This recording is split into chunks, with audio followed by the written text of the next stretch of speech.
Perfecto, pues muy buenos días a todos y bienvenidos a nuestro seminario de la Academia de Ecología de Zonas Áridas del CIMNOR. Les doy la más cordial bienvenida a nuestro viernes de seminario, a todos nuestros académicos, estudiantes que están en el salón de seminarios y también los que están conectados en línea. El día de hoy tenemos a una gran invitada, conocida desde hace ya varios años, a la doctora Hilda Flores Olvera, investigadora del Instituto de Biología de la UNAM. Tenemos un gusto de tenerla aquí. Hablando un poquito de la trayectoria académica de la doctora, ella es bióloga, egresada de la Facultad de Ciencias de la UNAM, en donde también obtuvo la maestría y el doctorado. Realizó un postdoctorado en la Universidad de Cornell en Nueva York, Estados Unidos. Es investigadora titular del Instituto de Biología de la UNAM, en donde desarrolla proyectos en el área de sistemática vegetal, florística e historia de la botánica. Ha impartido cursos de licenciatura en la carrera de biología, en el posgrado de ciencias biológicas y ha dirigido tesis de todos los niveles. Desde sus inicios como personal académico del Instituto de Biología, ha contribuido al conocimiento de la flora de México con tratamientos monográficos, florísticos y la exploración botánica, principalmente enfocados a la flora de suelos salinos y yesosos de México, con colaboración nacional e internacional. Es representante por México del proyecto internacional HipWorld, que enfoca estudios sobre la biología de las plantas que se distribuyen en suelos yesosos, de los que México tiene la mayor extensión a nivel mundial. Es parte del proyecto internacional Cariofilales, cuyo objetivo es poner a disposición de la comunidad científica internacional la síntesis taxonómica del grupo. Ha tenido cargos administrativos también en el Instituto de Biología de la UNAM, entre ellos como jefa del Herbario Nacional de México. Entonces, sin más preámbulo, doctora Hilda, le doy la más cordial invitación y muchas gracias por aceptar dar este seminario y cuando quieras comenzar, adelante, por favor. De acuerdo. Muchísimas gracias, Alejandro.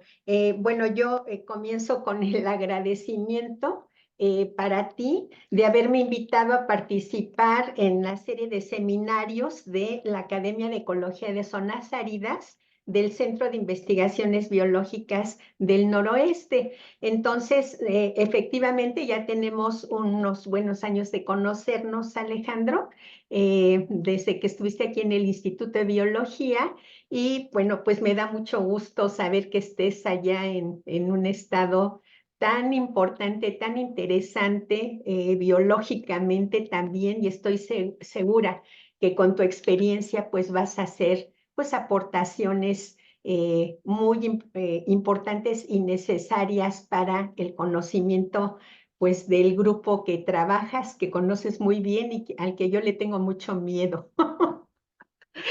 Entonces, gracias Alejandro por invitarme a participar en este seminario y tener este acercamiento con el Centro de Investigaciones Biológicas del Noreste. Bueno, entonces voy a presentar pantalla para iniciar la plática. Bueno, efectivamente, el tema que voy a desarrollar es la colección como fuente, perdón, las colecciones científicas como fuente del conocimiento, el Herbario Nacional de México. Bueno, en esta pantalla doy una presentación muy general de lo que va a tratar mi plática. El herbario, pues, es una colección científica de muestras de plantas deshidratadas con un determinado arreglo.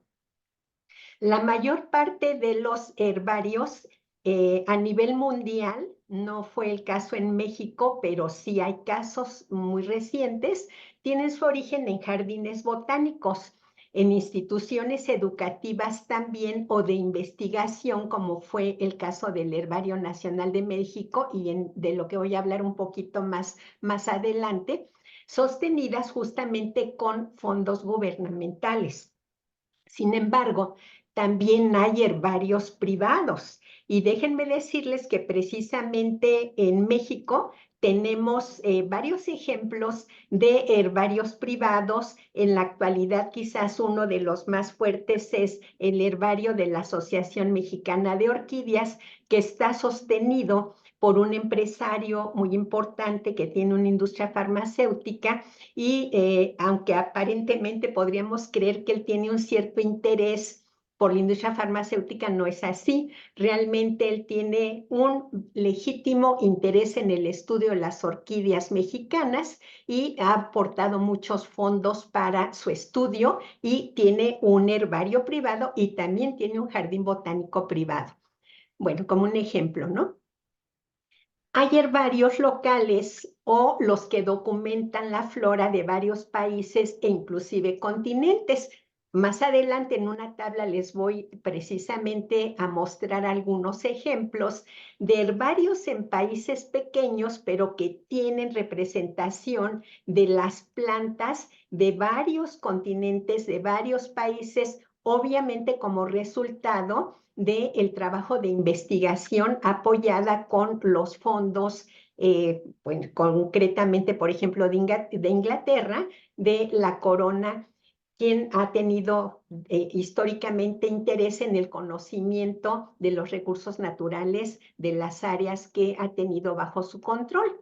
Bueno, pero no todos los herbarios documentan las plantas de alguna zona en particular. De hecho, hay herbarios enfocados a plantas ornamentales, medicinales o grupos taxonómicos, como el caso que les comenté de las orquídeas. Bueno, estas colectas que resguardan los herbarios provienen precisamente de colectas que se hacen en campo. Ay, perdón, aquí dejé la diapositiva de un colega colectando cactáceas. La dejé invertida, disculpas. Lo bueno que él no está ahorita escuchando la plática, pero perdón.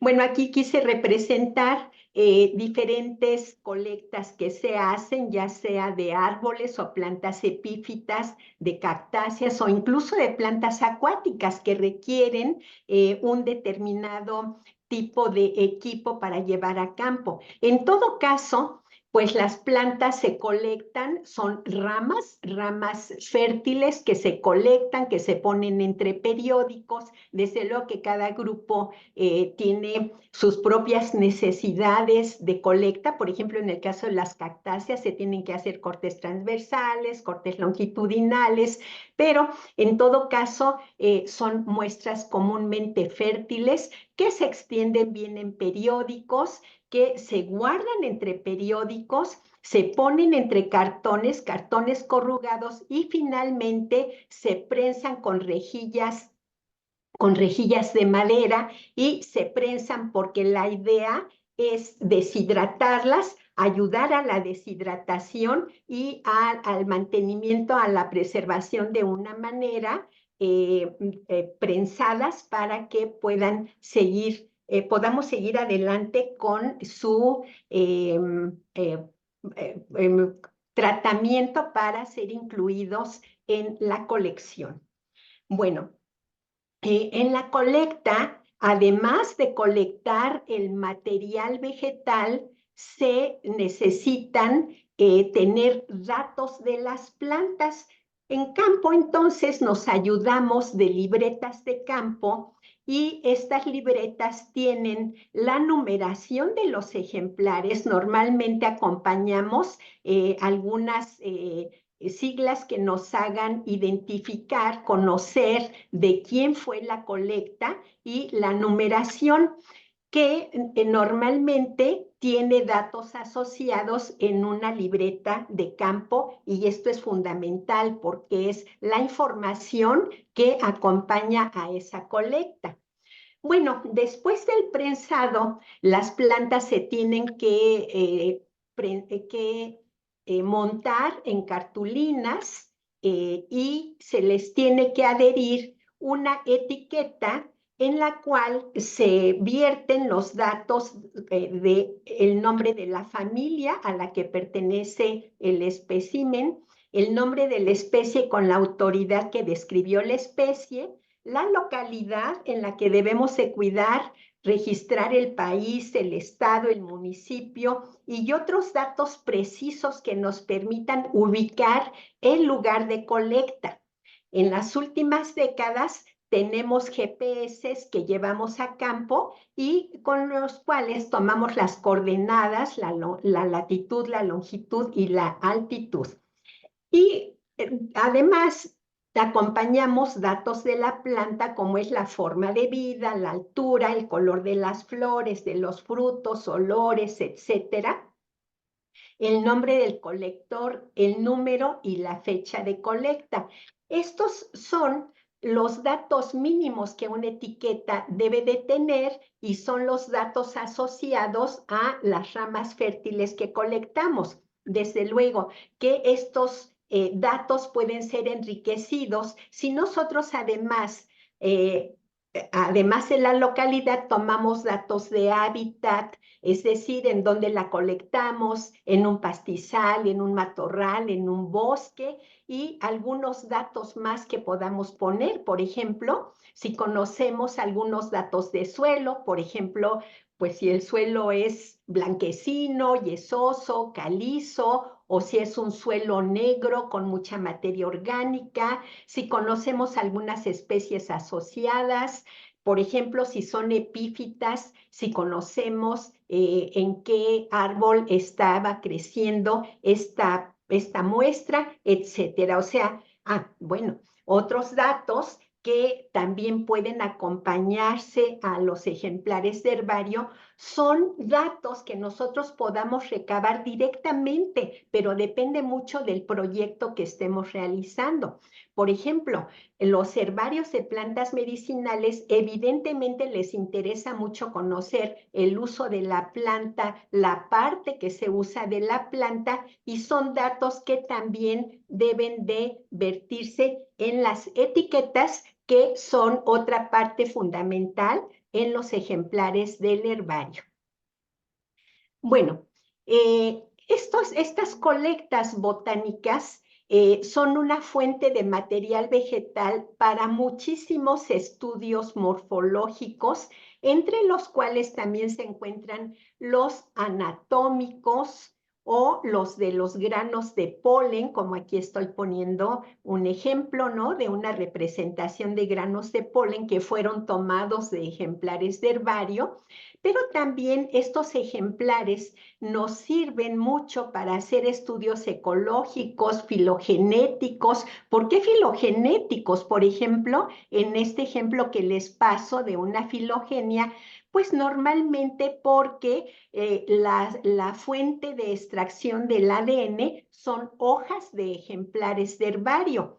Eso es muy común. La mayor parte de los proyectos incluyen muestras de herbario, si bien muchos proyectos implican la colecta en campo, pero entonces tenemos que respaldar esa fuente, digamos, de conocimiento molecular con un voucher de herbario. Y lo mismo pasa para estudios filogeográficos, genéticos, de código de barras. Como sabemos, hay algunos proyectos que nos han vendido mucho la idea que para evitarnos estar viendo las mínimas características de una planta para identificarla, pues con una extracción de ADN podemos poder identificar la planta, ¿sí? Porque se asocian las secuencias que obtengamos a una base de datos, a un banco de genes, el famoso GenBank,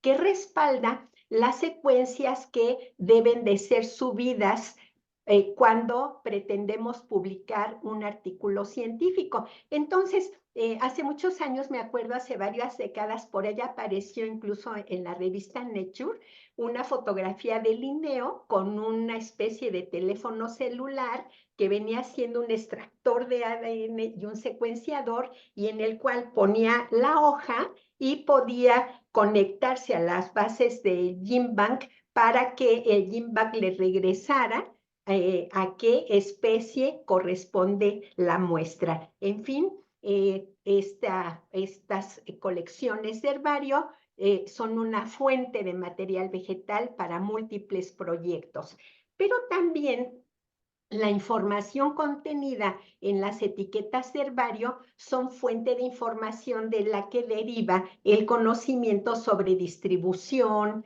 hábitat, es decir, las características de los lugares en donde se distribuyen las especies, si están limitadas, por ejemplo, a pastizales o a bosques, o al contrario, si se encuentran distribuidas en una amplitud de condiciones ecológicas. También se puede saber la fenología, es decir, las épocas cuando florecen, cuando fructifican. ¿Por qué? Porque podemos asociar la presencia de flores o de frutos con las fechas de colecta de este material. Y efectivamente, si además el colector nos puede brindar datos sobre usos, nombres locales de las plantas, pues evidentemente estos ejemplares de herbario resultan ser una fuente de información aún más rica. Bueno, pero más que todo esto, déjenme decirles que los ejemplares de un herbario son la base para los estudios florísticos y monográficos. ¿Qué quiere decir esto?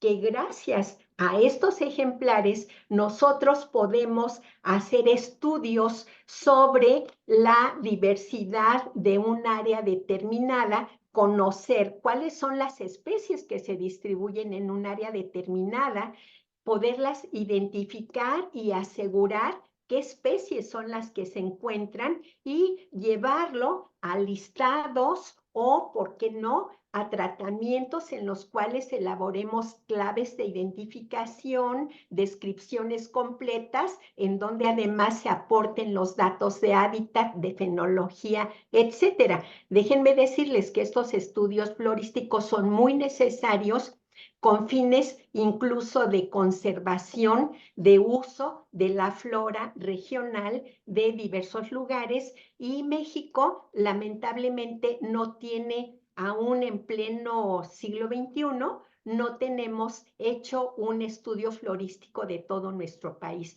Y bueno, son también la fuente de los estudios monográficos, como lo fue, por ejemplo, el libro de las cactáceas en México de la doctora Elia Bravo, en la cual reunió un compendio sobre las especies, los géneros de cactáceas distribuidas en México, y su trabajo precisamente tuvo como base fundamental el Herbario Nacional de México.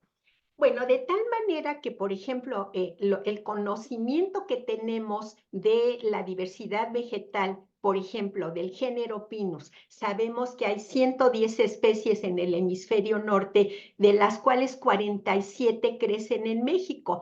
Pero ¿cómo son estas especies? ¿Cómo son sus características morfológicas, el hábitat en el que crecen, su área general de distribución? ¿Cómo lo sabemos? Precisamente la fuente de la información son las colecciones de herbario.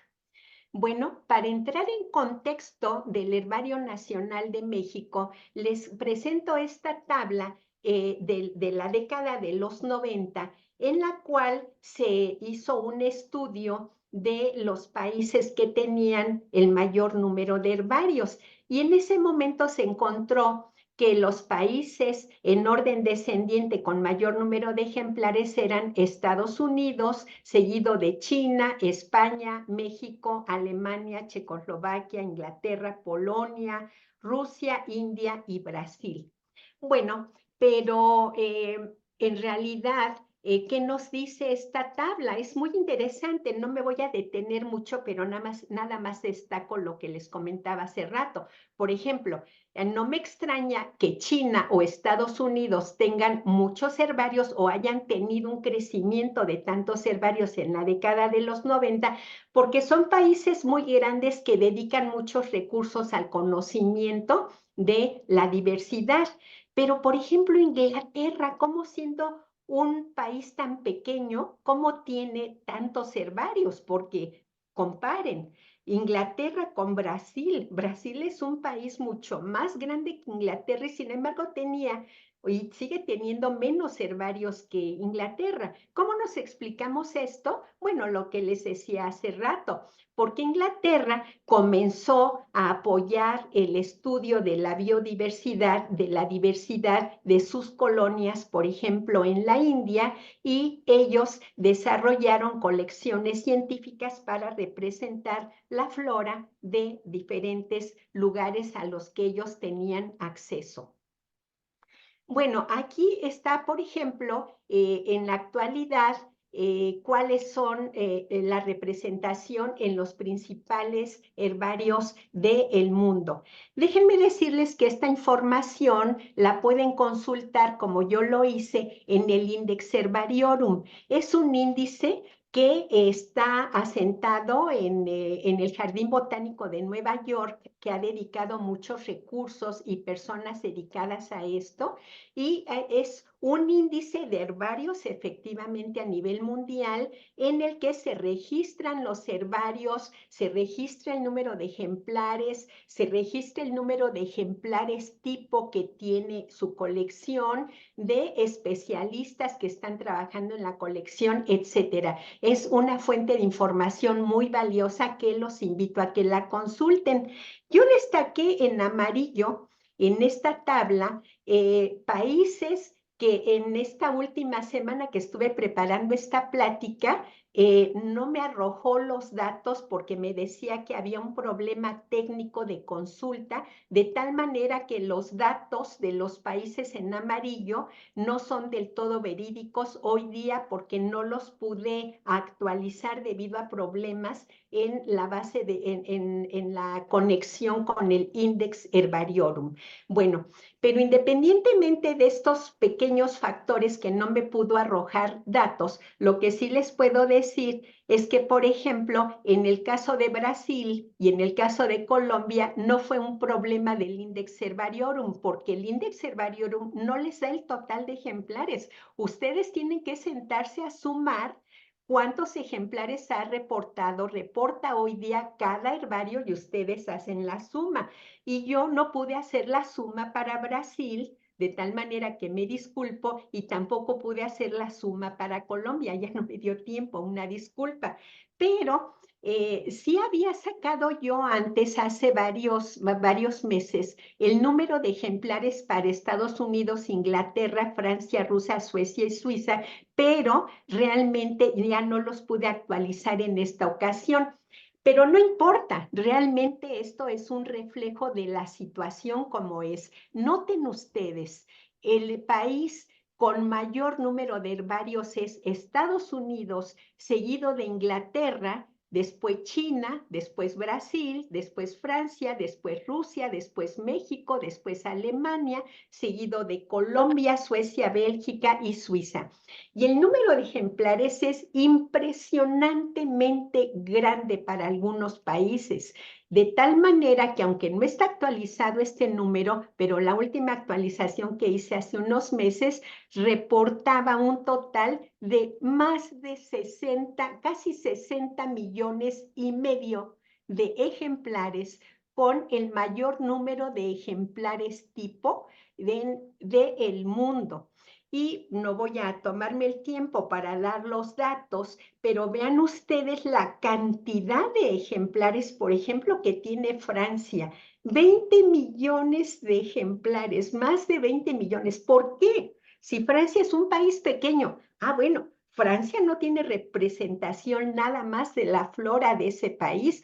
Francia tiene representación de muchos países porque los franceses tuvieron oportunidad, tuvieron apoyo para hacer exploración botánica en varios países del mundo, entre ellos de México, efectivamente en la época de la intervención francesa, hubo franceses, científicos franceses que exploraron algunas partes de México y los ejemplares están depositados evidentemente en ese herbario. Lo único que quiero rescatar de toda esta tabla es que a pesar de que México tiene un país de altísima diversidad, no se compara el número de herbarios que tiene, 89 contra 628, ni el número de ejemplares, un poco más de, bueno, casi 5,5 millones de ejemplares contra 60,5 millones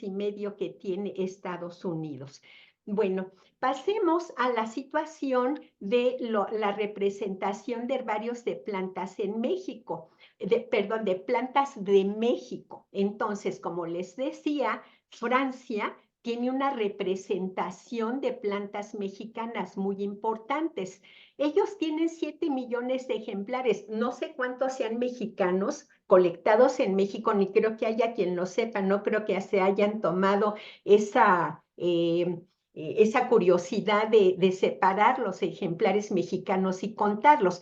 Pero aquí en esta tabla lo que me interesa resaltar mucho es la época de fundación del herbario. Su fundación fue en el siglo XVII, fíjense, en 1635, y así por el estilo. Las plantas los herbarios, los países que tienen mayor representación de plantas mexicanas fueron fundados en el siglo XVII, XVIII, en el siglo XIX. Bueno, ¿qué pasa con México? Bueno, pues tenemos que para 1976 había 20 herbarios en México. Para 1986 había 58 herbarios. En 1990 había 71 herbarios. Y hoy día en el Index Herbariorum se reportan 89 herbarios en México, y el aumento de número de ejemplares ha crecido sustancialmente. Sin embargo, algunos autores nos han destacado el hecho de que el 80% de los ejemplares se concentra en 3 herbarios, o también podríamos decir que el 66% de los ejemplares se concentra tan solo en 5 herbarios. ¿Y dónde están esos herbarios? Este es un mapa ya bastante antiguo, es de los 80, pero justamente fue cuando Conavio arrancó, y Conavio tuvo mucho interés precisamente en apoyar las colecciones científicas. Y nos brindó este mapa que, si bien es de los 80, cuando había 51 herbarios, la realidad sigue siendo muy paralela. Lo que quiero destacar en este mapa es que la mayor parte de los herbarios se centra en el centro de México, mientras que precisamente en el norte de México, tanto en Baja California como en el noroeste, en Sinaloa, Sonora, Durango, en realidad hay muy pocos herbarios, y lo mismo pasa con los estados de la frontera norte, Nuevo León, Tamaulipas, San Luis Potosí mismo, sigue habiendo pocos herbarios, y la mayor parte de los herbarios se concentran en el centro de México, justamente en la Ciudad de México, en el Estado de México, y la situación en el sureste de México, que también tiene una gran diversidad, pues es muy similar a la del norte, es decir, hay pocos herbarios que nos hablen de un trabajo intenso de exploración botánica. Bueno, en la actualidad, esta es la situación de los principales herbarios de México. Como les digo, aquí quiero destacar que la mayor parte de los principales herbarios se encuentran en la Ciudad de México, como es el Herbario Nacional de México, el Herbario de la Escuela Nacional de Ciencias Biológicas, seguido por el Herbario de el INECOL en Jalapa, Veracruz, y el del Pátzcuaro, que también es del INECOL, seguido por el herbario del Instituto de Botánica de la Universidad de Guadalajara, seguido del herbario de Chapingo de Texcoco en el Estado de México, el de la Facultad de Ciencias, le sigue el herbario de Saltillo, Coahuila, y después el herbario de la UAM Iztapalapa para terminar con el herbario de la Asociación Mexicana de Orquídeas. Aprovecho para comentarles que esta línea en la que ustedes están viendo las siglas, estas siglas fueron dadas por el Index Herbariorum y así es como son conocidos los herbarios a nivel nacional y a nivel mundial. Cada herbario tiene un nombre. Ese nombre son siglas que son aportadas por el Index Herbariorum y ahí podemos encontrar los datos, podemos tener acceso a sus bases de datos para conocer los datos de los herbarios. Bueno, de esta tabla quiero destacarles también que sin lugar a dudas el Herbario Nacional de México, MEXU, es el que tiene el mayor número de ejemplares, que son más de 1,5 millones en la actualidad, muy seguido del Herbario de la Escuela Nacional de Ciencias Biológicas, con poco más de 1 millón de ejemplares. Bueno, justo les he comentado que hay herbarios de diferente enfoque, también en la Ciudad de México, para variar, por ejemplo, el herbario del Instituto Mexicano del Seguro Social, que es un herbario medicinal y que es relativamente reciente. Este herbario se fundó más o menos en la década de los 80s, 90s, y es un herbario que concentra efectivamente muestras de plantas medicinales y en donde podemos conocer los diferentes nombres y usos que se les dan a diferentes especies.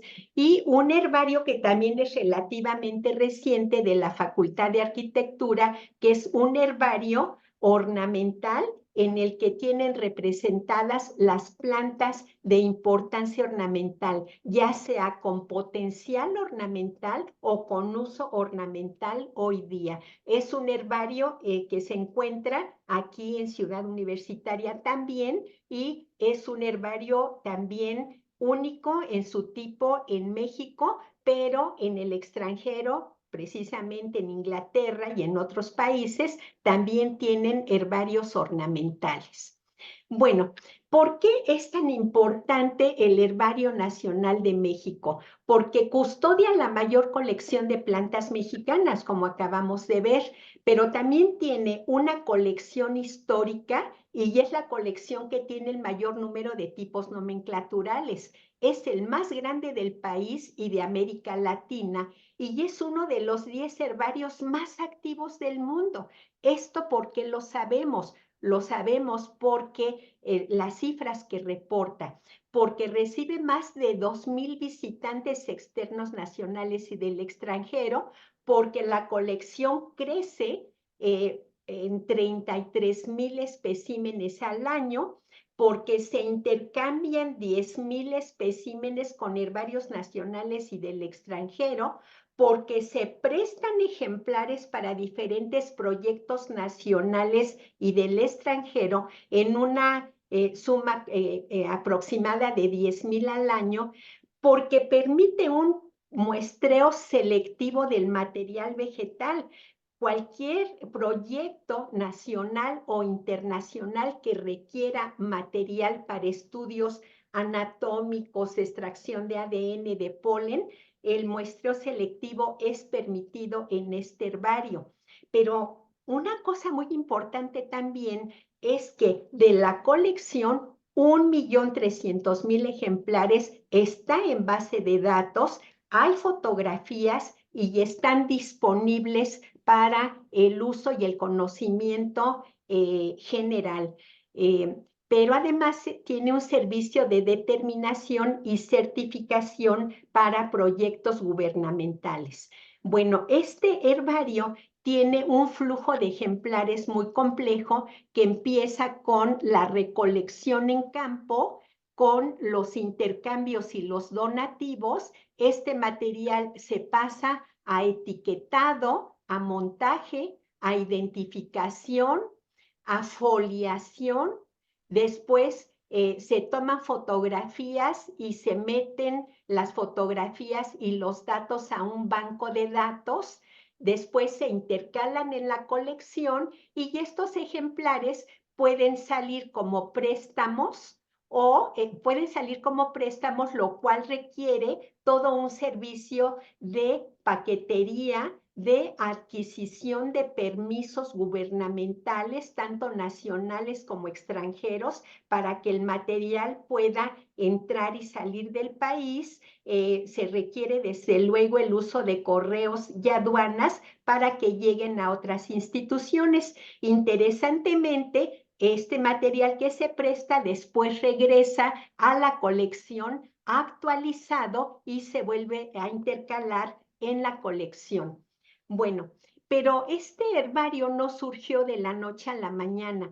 Hay toda una historia detrás del Herbario Nacional de México, y con esto quiero destacar precisamente que la importancia de este herbario consiste en que en 1929, cuando se fundó el Instituto de Biología en la UNAM, adquirió la custodia de un herbario que se había formado en 1915 en lo que se llamó Dirección de Estudios Biológicos, que era una dependencia del gobierno federal y que a la vez había concentrado las colecciones que se formaron en el Instituto Médico Nacional, que se fundó en 1888 y que fue el encargado de integrar conocimientos sobre recursos naturales.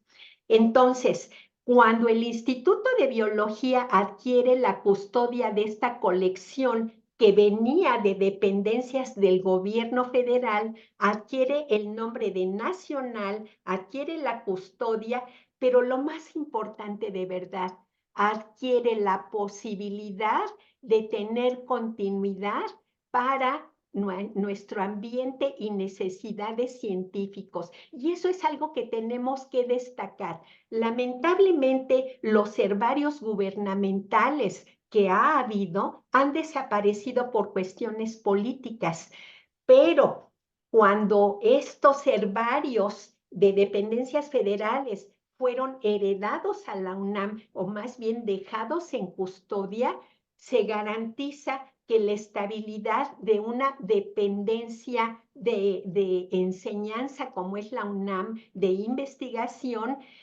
permita la permanencia y la continuidad y con ello el crecimiento y la estabilidad de una colección que ha crecido gracias a la visión y el trabajo de los directores de este instituto, de los jefes, de los curadores que han tenido la visión y el apoyo para que esta colección se mantenga. El Herbario Nacional tiene un gran número de personal, tiene 10 técnicos académicos y tiene casi 15 técnicos administrativos. Los técnicos administrativos se encargan del montaje de las plantas y los técnicos académicos de todas las funciones que ya dije anteriormente. Bueno, como les decía, hay una colección histórica, pero que incluso data de más allá del siglo XIX con el Instituto Médico Nacional. Las personas que fundaron el Instituto Médico Nacional tuvieron la visión de recoger ejemplares que habían sido recolectados por Vicente Cervantes, que es conocido como el primer botánico mexicano, y que se unió a la Real Expedición Botánica de Nueva España del siglo XVIII. Fue la primera expedición científica en México que recolectó material, pero pues evidentemente todo el material era de la corona española y se fue a España. Efectivamente, el material está en Madrid en su mayor parte, pero se quedaron ejemplares aquí en la Nueva España y los recogió el Instituto Médico Nacional, después la Dirección de Estudios Biológicos y después fueron puestos en custodia para el Herbario Nacional de México. Entonces tenemos ejemplares del siglo XVIII, no muchos, y también del siglo XIX, ahí sí tenemos más ejemplares colectados por investigadores en torno al Instituto Médico Nacional y después a la Dirección de Estudios Biológicos. Y la colección moderna que inició en 1929 en la UNAM, en las cuales los fundadores del Instituto de Biología iniciaron proyectos de colección a lo largo de México, y entre ellos destacan, por ejemplo, Isaac Ochoa Terena, que fue el primer mexicano en estudiar cactáceas, seguido por su discípula, la doctora Elia Bravo, y otros botánicos pioneros como Débora Martínez, como Faustino Miranda, que empezaron a realizar exploración botánica en México. Es muy importante destacar que este herbario ha crecido, o sea, es el resultado de proyectos institucionales como lo fueron la Comisión de Dioscorias, que justamente fue un proyecto financiado por una empresa farmacéutica extranjera y que le interesaba mucho extraer compuestos químicos que fueron utilizados como para evitar embarazos. Fue un proyecto en el que se exploró mucho las selvas altas de México. Lo mismo el proyecto de Flora de Veracruz, que inició aquí en el Instituto de Biología y después se fue al estado de Veracruz, a Jalapa, la flora del Valle de Tehuacán y la de Oaxaca. Pero, perdón, el personal académico ha estado enfocado al estudio de familias muy diversas y muy importantes en México, como las cactáceas, las leguminosas, orquídeas, rubiáceas, asteráceas, palmas, pinus y otras derivadas de diversos proyectos. Este herbario ha tenido apoyos sustanciales importantes, por ejemplo, de la CONABIO, del Inventario Nacional Forestal, que ha depositado un gran número de ejemplares en esta colección, y de proyectos internacionales como Flora Mesoamericana, que es un proyecto en el que está relacionado también con Inglaterra y con Missouri. Y la Fundación Mellon, que es una fundación que apoyó muchísimo la digitalización de los ejemplares tipo. Perdón, estoy viendo que ya me estoy casi cercana al tiempo, y bueno, nada más me voy a ir mucho más rápido. Este herbario tiene un arreglo muy complicado derivado del siglo XIX, en donde se propuso una organización lineal de los ejemplares de herbario. Bueno, el herbario tiene una colección de algas de varios estados de México, sobre todo del noroeste, muy poco de otros estados de la República. La colección de briofitas también es una colección muy rica.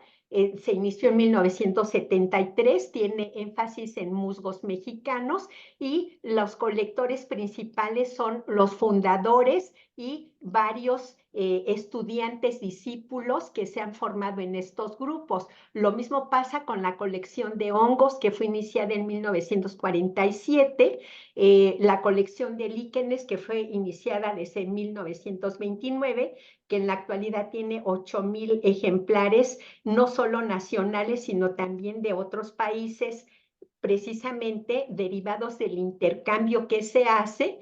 Hay una colección de frutos y semillas que incluye diásporas recolectadas en trampas de semillas, muestras de suelva, brazones de roedores, excretas, contenidos estomacales de aves y mamíferos. Tenemos una colección etnobotánica que se inició en 1982 y tiene una colección de plantas comestibles, medicinales, y que son utilizadas para objetos artesanales y son una fuente muy importante. También hay una palinoteca, son muestras de polen, tiene 5,000 ejemplares, y también tenemos una giloteca, que son tablillas de especies arbóreas de México. Hay también un archivo fotográfico que se inició con la donación de un herbario de Morelos en los 70s y que después ha crecido con muchas fotografías de proyectos enfocados en la flora de Quintana Roo, de Guanajuato, de plantas acuáticas, etcétera. Bueno, de tal manera que el Herbario Nacional de México contribuye al avance científico, es una fuente primaria de consultas sobre la diversidad vegetal de México y otras áreas del mundo, un apoyo para elaboración de floras nacionales o regionales, para listados florísticos, monográficos y revisiones, y es un respaldo invaluable para el desarrollo de investigaciones sobre sistemática, morfología, distribución, ecología, filogenia, código de barras, etcétera. Bueno, no puedo dejar de mencionar que este herbario es uno de el herbario que tiene más ejemplares tipo de Latinoamérica. Un ejemplar tipo es como el acta de nacimiento de una especie, es el ejemplar al que se va a asociar el nombre de una especie. Este herbario tiene más de 7,000 ejemplares tipo de diversas familias. Y bueno, hay todo un proceso que se sigue con este proyecto. A mí me parece muy importante que los datos se verifican en la literatura científica y tienen un respaldo sustancial muy importante. Toda esta información está disponible en datos abiertos, el portal de datos abiertos de la UNAM. Les invito a que lo puedan consultar. Y por último, no puedo dejar de mencionarles en unos minutos que este herbario afronta diferentes retos, como es la necesidad de espacio, como son amenazas de plagas. Por ejemplo, durante la pandemia apareció una plaga de ratas que se comió lamentablemente muchos ejemplares. Este herbario, como toda colección, necesita mantenerse fumigado para evitar insectos que destruyan la colección, y se requiere un presupuesto muy grande que es limitado, y por lo cual se tiene que tener mucho cuidado en la planeación de su crecimiento y de su mantenimiento. También tenemos problemas técnicos con bases de datos y con el muestreo destructivo, porque no hay límites para el muestreo y ahí necesitamos desarrollar políticas más estrictas para permitir la destrucción de los ejemplares por muestreo. Pero uno de los problemas más fuertes que estamos afrontando son los permisos federales para poder hacer intercambios, donativos, préstamos. Las mismas colectas cada vez están más restringidas a la obtención de permisos federales. Pero desde mi punto de vista, uno de los retos más grandes de esta colección científica es la necesidad de personal capacitado, es decir, taxónomos que nos ayuden a que la colección se mantenga actualizada, dados los diferentes cambios en la clasificación y en la nomenclatura que derivan de los estudios filogenéticos. Bueno, pues yo aquí termino con mi plática y dejo aún algunos minutos para las preguntas que ustedes tengan a bien hacerme. Perfecto, doctora Hilda, pues muchas gracias por este interesante seminario, hablándonos un poquito o mucho de lo que es la importancia de las colecciones biológicas hoy día, ¿no? Y en este caso del herbario. Tenemos tiempo para preguntas. Aquí ya algunos están escribiendo en el chat. También, si quieren prender su micrófono, adelante. Vamos a leer algunas. Tenemos aquí, muchas gracias por el seminario. Soy el doctor Alejandro Maeda. ¿Cómo proceden cuando varios expertos revisan el herbario y ay, y determinan los mismos ejemplares con diferente nombre científico? Bueno, tu pregunta es muy interesante, muchas gracias, y justo toca al último tema que toqué, precisamente a los cambios que derivan del avance del conocimiento científico, que derivan en cambios en la clasificación y en la nomenclatura. Pero no solo en esto, lo que estás diciendo es muy interesante. A veces hay diferencias de criterios de conocimiento y entendimiento de las especies, y a veces veces tenemos discrepancias, ¿no? Hay muchas veces diferentes especialistas que difieren en una opinión científica. En este sentido, yo retomo mucho pues lo que he aprendido de una de mis colegas aquí en el Instituto de Biología, que nos recuerda permanentemente que las jerarquías taxonómicas, empezando por la especie, son hipótesis. O sea, realmente en biología estamos trabajando proponiendo hipótesis de tal manera que no hay una definición única y cuadrada. Entonces, se vale que tengamos discrepancias, pero la pregunta es, ¿cómo lo resuelven ustedes? ¿Cómo lo resolvemos? Permitiendo que todos los especialistas integren una etiqueta en el ejemplar y de esa manera haya el registro de diferentes opiniones e identificaciones para esos ejemplares en particular. Ahora, ¿cómo se lleva esto a la base de datos y qué es lo que sale en las imágenes que están a disposición en datos abiertos? Bueno, pues ahí lo que se trata de hacer es que las personas que estamos asociadas al herbario tomemos una decisión y digamos, ah, mira, pues súbelo con este nombre, pero se toma una fotografía con todas las etiquetas que se han pegado al ejemplar y esa imagen se sube y está disponible para los usuarios y ellos vean que hay controversia en la identificación de ese ejemplar. Pero bueno, justamente, y aquí tengo la diapositiva, me quedé con la de retos, precisamente hay aspectos técnicos en la base de datos porque lamentablemente no tenemos suficientes especialistas o muchos de los que sí estamos aquí estamos de verdad atorados con una serie de actividades académicas o los técnicos pues simplemente lo que quieren es terminar su trabajo y subir las fotografías y no nos consultan, entonces a veces le perdemos el hilo a cuál es el nombre final con el que se sube a la base de datos. Pero bueno, es interesante que se tome la fotografía con las diferentes etiquetas de determinaciones y el usuario pueda conocer esa controversia. Pero la solución es permitir que los diferentes especialistas peguen una etiqueta con el nombre que ellos proponen y su nombre y la fecha en el que están dando una opinión sobre la determinación de un determinado ejemplar. Perfecto, muchísimas gracias, Hilda, por la detallada respuesta. Gracias al doctor Maeda por la pregunta. Tenemos más preguntas aquí en el chat. Doctor Cancino nos menciona, muchas gracias por la exposición, muy interesante. No están las solanáceas entre las familias mencionadas. El comentario es por la importancia del chile. En el primer cuadro, mi pregunta es, ¿hay especialistas en el género Capsicum en el Mexu? Y otra pregunta para el final de la sesión, antes de cerrar la comunicación, por favor.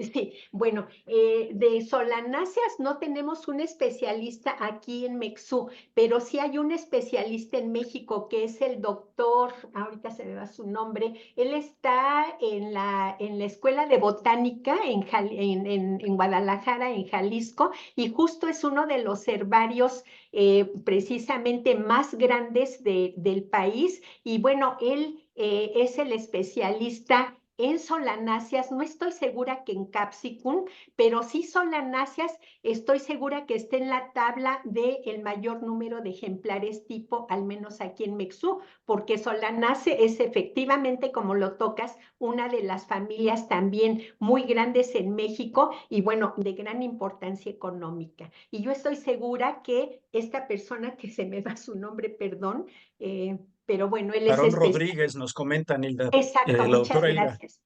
Gracias, es Aarón Rodríguez, gracias, efectivamente. Perfecto, muchísimas gracias. Muchas Gracias al gracias. doctor Cancino por la pregunta. Aquí tenemos otra de Abraham. Buenos días, doctora. Muchas gracias por la charla. Mexo tiene planes de integrar en su base de datos a la red de herbarios mexicanos. ¿Qué herbarios mexicanos? Herbarios mexicanos, perdón. ¿Qué opina de esta iniciativa de crear una red de herbarios mexicanos? Saludos.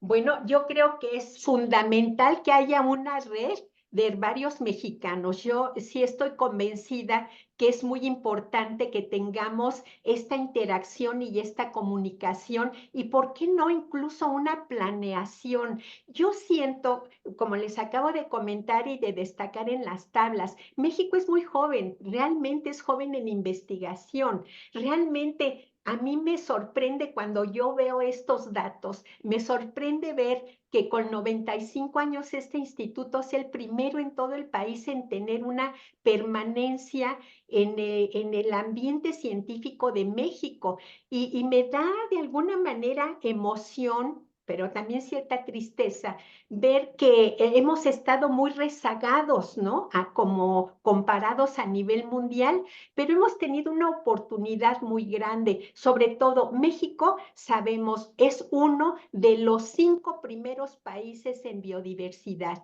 Tenemos una gran necesidad de conocimiento científico. Todos hablamos de conservación y queremos que se conserve, pero ¿a qué le damos prioridad?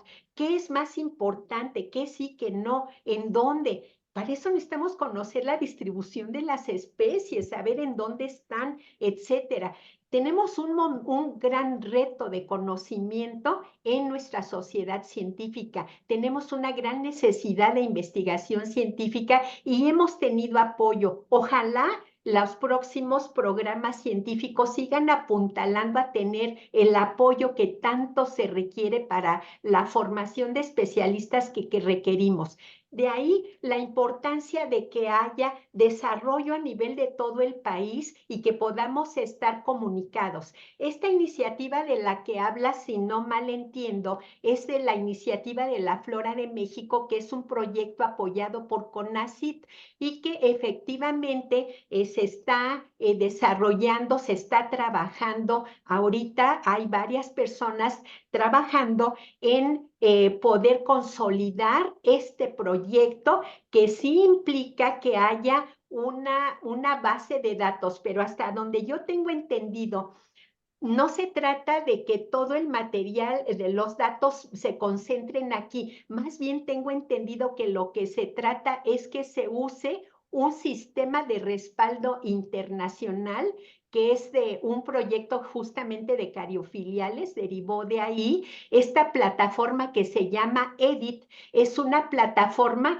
que nos facilita el ingreso de datos taxonómicos para poner mayor a disposición de usuarios la información taxonómica. Entonces, bueno, yo creo que es una buena idea que tengamos una buena infraestructura también en la que se pueda manejar tanta información que se va a tener que manejar en ese proyecto de la Flora de México. Pero es una plataforma que ni siquiera es el Instituto de Biología, es una plataforma que surgió en Berlín y que se está trabajando y que se está precisamente buscando la manera de que haya servidores y de que haya el apoyo técnico. Por eso lo pongo como uno de los retos. Se requiere mucho apoyo técnico para que esta plataforma pueda funcionar para todo el país, pero estoy segura que va a haber necesidad de desarrollar varios polos de esta plataforma con expertos y técnicos que apoyen a que esta a que esta infraestructura pueda ser de utilidad para el desarrollo del proyecto de la Flora de México. Perfecto, muchísimas gracias. Tenemos aquí algunos comentarios. La doctora Elga Ochoterena, perdón, que me da gusto saludarla. El proyecto de la Flora Electrónica de México, recientemente apoyado por CONACYT, está abordando esta iniciativa y hay optimismo en que la comunidad botánica del país se sume, ¿no? Entonces es un proyecto bastante interesante. La doctora María Luisa Jiménez, gracias por su excelente exposición. Muchas gracias por hacer énfasis en la importancia de las colecciones en México, sobre todo porque las colecciones y los taxónomos somos poco valorados y reconocidos, ¿no? Yo creo que eso es algo bien importante que dice la autora. Incluso, pues, los buenos taxónomos, ¿no? Cada vez hay menos buenos taxónomos, ¿no? Entonces yo creo que esta problemática, pues, viene de parte de eso, ¿no? Que por ahí mencionabas al final, ¿no? El personal capacitado, taxónomos, ¿no? Hasta ahí haces énfasis y lo recalcas. Ya para terminar, una última pregunta del maestro Carlos Palacios. Doctora, ¿considera naturalista como un recurso de información en el área de botánica? Sí, definitivamente es un apoyo muy grande, porque justamente esta documentación regional es muy útil precisamente para el objetivo final de la flora de México, que es realmente conocer la diversidad, su distribución, etcétera. Es obvio que a lo largo del país tenemos innumerables zonas inexploradas, inaccesibles aún hoy día. Por eso remarcaba yo en el mapa que pasé de los herbarios, en donde están ubicados, en las zonas más diversas. No tenemos herbarios o tenemos muy pocos herbarios, Chihuahua, Coahuila, Nuevo León, muy pocos herbarios. Y cuando vamos por las carreteras que vamos a explorar, a visitar, en uno de los proyectos que yo trabajo, que es Egipsófilas precisamente, volteamos y vemos, es que es increíble la extensión del país inexplorada. Zonas a las que muchos habitantes sí tienen acceso y que hoy día con sus cámaras, con sus celulares, pueden tomar fotos y aportarlas precisamente a este portal y que los especialistas podamos aportar un nombre, un dato más sobre distribución, sobre importancia de esas especies y que a la vez eso enriquezca el conocimiento de la flora de México. Entonces, sí, definitivamente a mí me parece que es un apoyo muy grande que debe de seguir siendo apoyado. Ojalá, porque lamentablemente, pues Conavio, que se ha encargado de desarrollar todas estas herramientas, pues sabemos que está en una posición crítica políticamente, ¿no?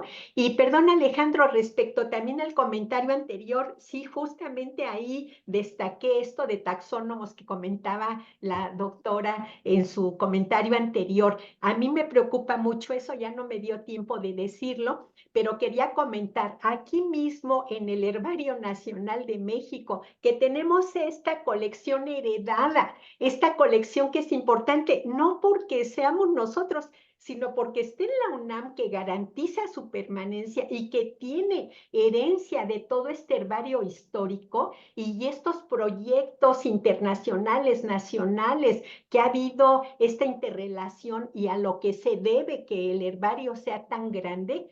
No tenemos muchos especialistas, cada vez somos menos, cada vez hay nuevos enfoques que llaman más la atención, que son más valorados, que son más apoyados y el trabajo básico se hace mínimo. A mí me da mucha tristeza, a veces más bien me preocupa decir, tenemos 1,5 millones de ejemplares porque a los oídos de muchos científicos, de muchos colegas, mismos colegas biólogos, dicen, pues entonces ya está todo, ¿no? ¿Para qué salimos a colectar? ¿Para qué queremos formar más especialistas, más biólogos taxónomos? ¿Para qué si ya está todo en el herbario? Vamos al herbario a jalar hojitas, a jalar flores y hacer nuestros proyectos. Sí, ¿cuál es el grado de conocimiento de esos ejemplares? Lo comentó la primera persona que preguntó. ¿Cuál es el Claro. grado de conocimiento? ¿A qué se deben esas discrepancias en la identificación de las personas que han consultado esos ejemplares? Necesitamos muchos biólogos especialistas que conozcan grupos de plantas. El capsicum, caray, un recurso genético tan importante de México, se ha estudiado bien, lo conocemos bien, sabemos bien si hubo domesticación, dónde, cuándo, dónde están las silvestres, especies silvestres, que sí las hay, de tomate, de tomatillo, de maíz. ¿Dónde están nuestros especialistas? Necesitamos formar muchos biólogos especialistas y estoy segura que no solo en plantas, en mintos, en arácnidos, hasta en mamíferos. Entonces, pues ojalá Claro. que muchos de nosotros sigamos trabajando en la formación de jóvenes que se interesen por aportar al conocimiento de la biodiversidad en México. Totalmente de acuerdo, ¿no? Creo que esa es una tarea fundamental, ¿no? De los que trabajamos en colecciones biológicas, ¿no? La formación de nuevos taxónomos que están en peligro de extinción, ¿no? Eso es algo real, algo que está pasando, como bien dices tú, en herrarios, en colecciones zoológicas, ¿no? Eh, bueno, con esto terminamos. Desafortunadamente ya no tenemos más tiempo para preguntas. Creo que por ahí el doctor Cancino, Hilda, te mandó un mensaje privado, alguna duda en particular. Eh, Gracias. yo les agradezco de nueva cuenta que se hayan conectado y que hayan estado presentes en este interesante seminario. No sé si la doctora Hilda quiera comentar algo final para concluir, por favor. Pues no, nada más que, bueno, así como el doctor Cancino, si alguno de ustedes tiene interés de algo, de comentar algo sobre el tema, con mucho gusto pueden escribirme a mi correo personal, que es Mahilda, es como María Hilda, MAHILDA, arroba, ib.unam.mx, y con mucho gusto podré mantenerme en contacto con ustedes. Y pues nuevamente gracias por esta oportunidad, Alejandro, de comentar estas inquietudes, esta importancia del herbario que nos habla como un caso en el que a mí me hubiera gustado ver mucho paralelismo también con otras colecciones nacionales mexicanas, y que Claro. esto sea una motivación, porque como decía, tenemos precisamente esa gran oportunidad en este momento todavía de poder aportar hacia el conocimiento de la biodiversidad de México y preocuparnos por su conservación. Pero no podemos hacer conservación sin un buen conocimiento, sin una base sólida de conocimiento. Entonces, ojalá y tengamos muchas iniciativas a lo largo y ancho del país para desarrollar conocimiento de nuestros recursos vegetales y animales también, desde luego. Claro. Pues bueno, muchísimas gracias de nueva cuenta a la doctora Hilda Flores y a todos los presentes. Con esto terminamos nuestro seminario del día de hoy. Recuerden que dentro de 8 días estamos de vacaciones, así es que disfruten esta Semana Santa, descansen, alumnos académicos, los que estén en el posgrado, dense un rato para descansar también. Es bien, bien importante. Y nos vemos dentro de 15 días. Vamos a tener un seminario particular o peculiar. Va a estar presente el doctor Gustavo López, que él es uno de nuestros médicos toxicólogos más importante de México. Él trabaja en el Instituto de Toxicología en Morelia, Michoacán, hablándonos un poquito de primeros auxilios en casos de envenenamientos o accidentes con animales venenosos, ¿no? Muchos de nosotros, pues ya saben, ¿no? Nunca estamos exentos de tener un accidente en campo, ¿no? Con un escorpión, con una araña, con una serpiente. Entonces, ese seminario va a ser muy, muy interesante. No se lo pierdan. Nos vemos dentro de 15 días. Les deseo el mejor de los fines de semana, el mejor viernes, y pues un abrazo a todos. Muchísimas gracias, Hilda, y estamos en Gracias. comunicación. Un abrazo fuerte. Gracias. Gracias a todos. Gracias, buena tarde. Gracias.